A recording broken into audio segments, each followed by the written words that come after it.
Howdy. Well, today we're going to be talking about strategy and uncertainty and really kind of how the two relate. So, first of all, I think that strategic agility can best be defined as a company's ability to rapidly adjust and adapt their strategy when either external or internal forces create the need for change. Now, I think it's important to note that these can be both forces outside the company or inside the company that drive your need for change. But beyond this, it's about the ability to realize opportunities in the market and drive change. So it's not just about reacting to forces and changing, it's about creating new opportunities and being innovative. They're all components of strategic agility. Now, next, I want to kind of answer the second and fourth questions at the same time because the case talked about these four central practices of uncertainty training. And I also have a couple of other things that I think are important for individuals to help them train to deal with uncertainty. So, first of all, the four central practices that the case outlined were, first of all, rethinking uncertainty, not seeing it so much as a source of loss, but seeing it as an opportunity for new potential. The second thing that the case talked about was understanding yourself, this idea of self knowledge and how you're wired in order to better respond to challenges and uncertainty. The third thing that the case talked about was breaking uncertainty into small steps and remaining adaptable. And finally, it discussed encouraging yourself throughout uncertainty and knowing when to take breaks. So I think that these were all really good tips for training to deal with uncertainty.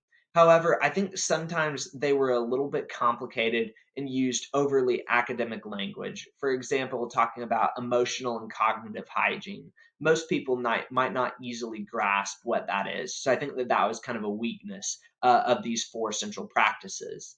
But in addition to these, I came up with a few of my own that I think are important. And some of these I drew a little bit from this Forbes article, 14 Top Tips for Dealing with Business Uncertainty. I think it's really important to practice transparency with your colleagues whenever you're going through a situation that's uncertain. Let's face it, you're not always going to know everything, and that's okay. But what is important is that you're transparent with your colleagues and admit that you don't have all the answers. Second, I think it's important to not lose sight of the big picture. The third central practice is about breaking uncertainty into small steps, and that's extremely important, but you can't isolate those. You still have to keep the big picture in your line of sight.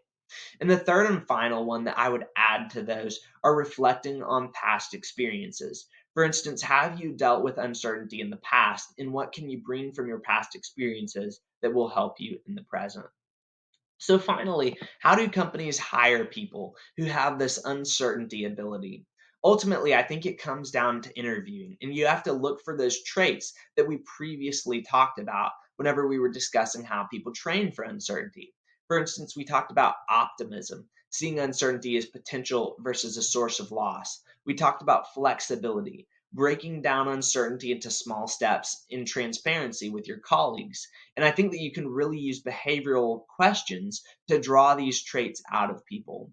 For instance, you could ask a candidate, tell me about a time when something caused one of your responsibilities to drastically change. How did you respond and what was the outcome? This lets you see how they've handled uncertainty and how they might respond to a situation that's uncertain within your company.